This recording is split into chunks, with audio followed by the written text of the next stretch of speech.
తండ్రి దేవా ఆరాధించేదం యేసయ్యా, నిన్నే ఘనపరచేదం.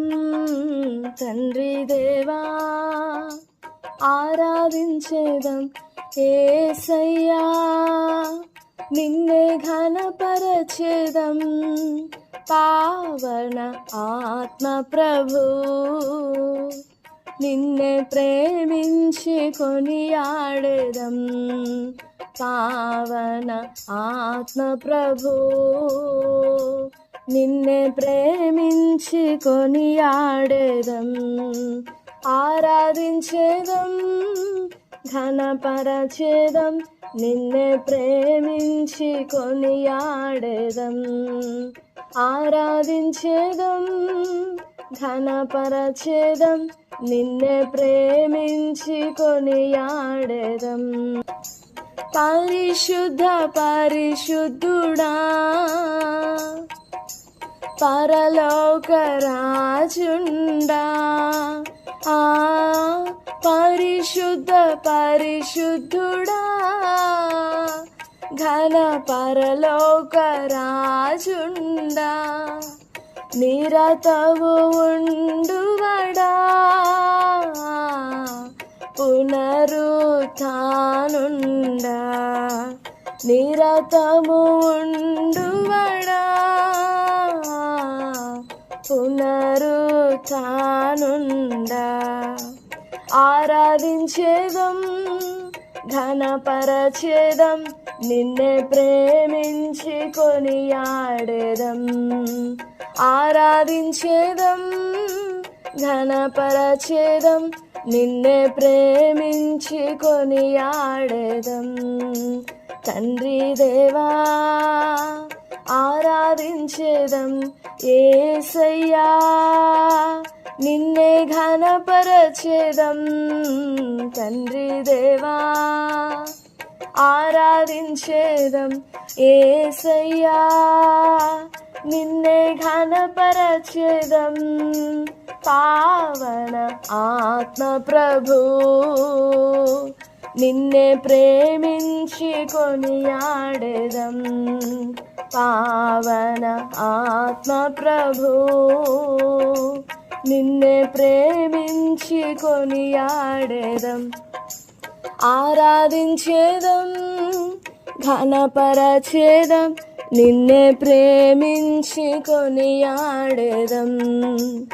ఆరాధించేదం ఘనపరచేదం, నిన్నే ప్రేమించి కొనియాడెదం.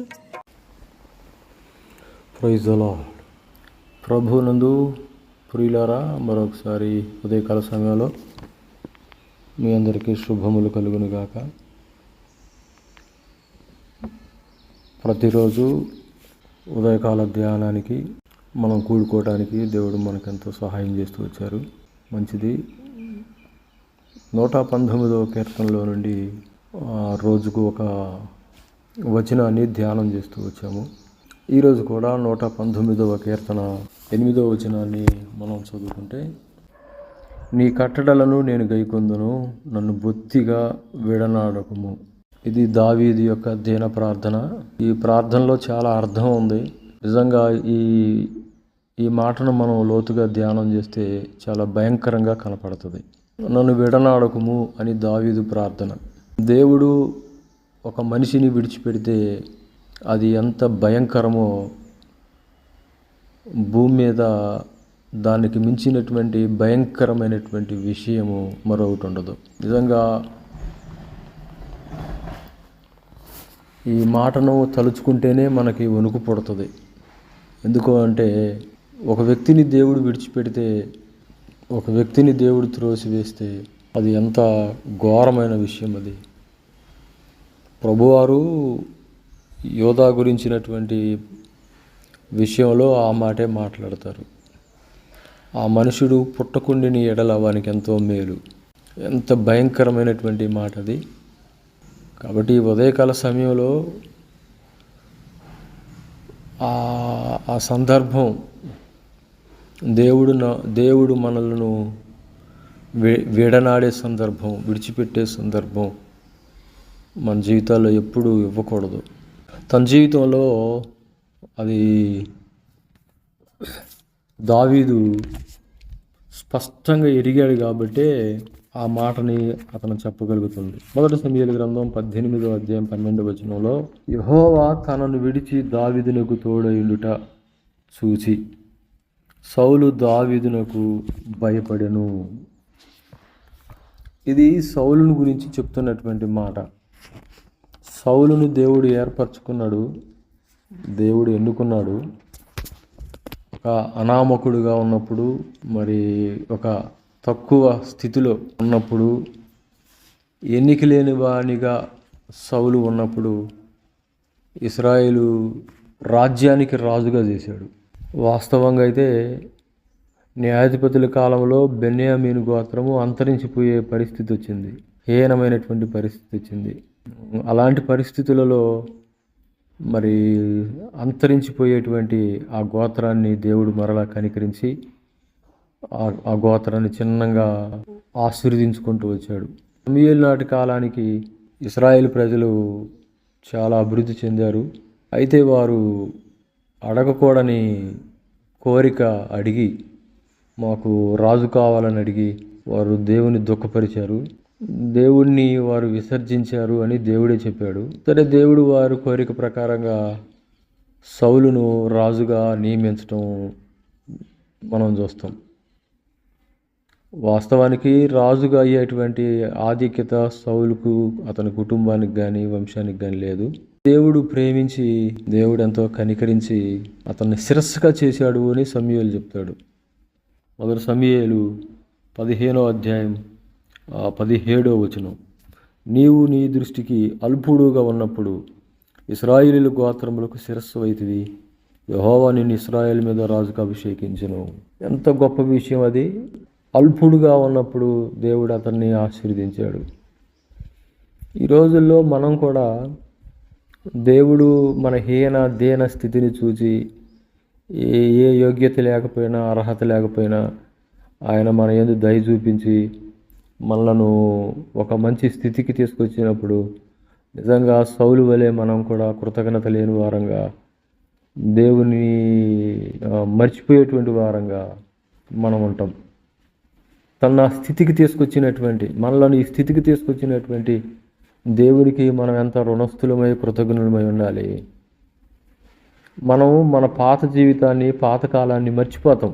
పాత జీవితాన్ని, పాతకాలాన్ని, మన పాత కాలంలో, పాత జీవితంలో మనం ఎంత దీనులంగా, హీనులంగా ఉన్నామో మన హీన స్థితిని మనం జ్ఞాపకం చేసుకోము. అందుకనే మనం అతిశయిస్తాము. ఏదో మనకు కలిగినటువంటి పేరు ప్రఖ్యాతులను బట్టో, ధనాన్ని బట్టో, లేకపోతే ఉద్యోగాన్ని బట్టో, చదువును బట్టో మనం అతిశయించి గర్విస్తాము. వన్ ఆఫ్ ద టైంలో, ఒకానొక సమయంలో మనం ఒక నిల్లుగా, లోకం చేత గుర్తింపబడని వారంగా, మన దృష్టికి మనమే అసహ్యులంగా ఎంచుకున్నటువంటి పరిస్థితులు ఉన్నాయి. కానీ దేవుడు నిన్ను ఎంతో ప్రేమించాడు కదా. దేవుడు నిన్ను ప్రేమించినప్పుడు నువ్వెంత కృతజ్ఞత కలిగి ఉండాలి. సౌలు జీవితంలో మనం ఆ పరిస్థితి చూస్తాం. సౌలు దేవునికి ఎంతో కృతజ్ఞుడై ఉండాల్సింది పోయి, తనకు కలిగినటువంటి ఆ గొప్ప స్థితిని తలుసుకొని, చూసుకొని, దేవుని ఆజ్ఞలను, కట్టడలను తోసివేసిన వాడుగా, విసర్జించిన వాడుగా, లెక్క చేయని వాడుగా మనకు కనపడతాడు. చాలా భయంకరమైన విషయం అది. అందుకనే దేవుడు సౌలును తొలగించాడు, దావీదుని ఏర్పరచుకున్నాడు. గొర్రెలు మేపుకునేటువంటి దావీదుని ఇశ్రాయేలు ప్రజల మీద రాజుగా ఉండటానికి ఏర్పరచుకున్నాడు. ఈ సంగతి దావీదుకి తెలుసు, ఆ స్థితి తెలుసు. అంటే దేవుడు తను ఏర్పరచుకున్నటువంటి విషయం తెలుసు. తనకు ముందున్నటువంటి సౌలుకు ఆ కృప దూరం చేసినాడు అనే విషయం దావీదుకి తెలుసు. దేవుడు సౌలును విడిచిపెట్టాడనే విషయం తెలుసు. తన భార్య అయినటువంటి, అనగా సౌలు కూతురు అయినటువంటి మేకాలతో ఏం మాట్లాడుతాడో చూడండి. 2 సమూయేలు గ్రంథం 6వ అధ్యాయం 21వ వచనంలో, సౌలును విడిచిపెట్టాడు దేవుడు. ఆ విషయం దావీదుకు తెలుసు. దేవుడు సౌలును విడిచిపెట్టి సౌలును త్రోసివేయటం, సౌలును విసర్జించటం అనే విషయము దావీదుకి స్పష్టంగా తెలుసు. ఎందుకు అంటే సౌలుకు బదులుగా దావీదును దేవుడు ఏర్పరచుకున్నాడు అనే విషయం దావీదుకి తెలుసు. కాబట్టి తన భార్య అయినటువంటి ఆ మీకాలుతో అంటున్నాడు, నీ తండ్రిని అతని సంతతిని విసర్జించి. వాస్తవంగా సౌలు తర్వాత అతని కుమారుల్లో ఒకటి రాజు కావాలి, కానీ అతని కుమారుల్లో కూడా ఎవరిని రాజుగా చేయలేదు దేవుడు. దావీదుని, ఒక గొర్రెలు మేపుకునేటువంటి దావీదుని రాజుగా చేశాడు. ఆ సంగతి తెలుసు కాబట్టి దావీదు దేవునికి ఎంతో కృతజ్ఞుడై ఉన్నాడు.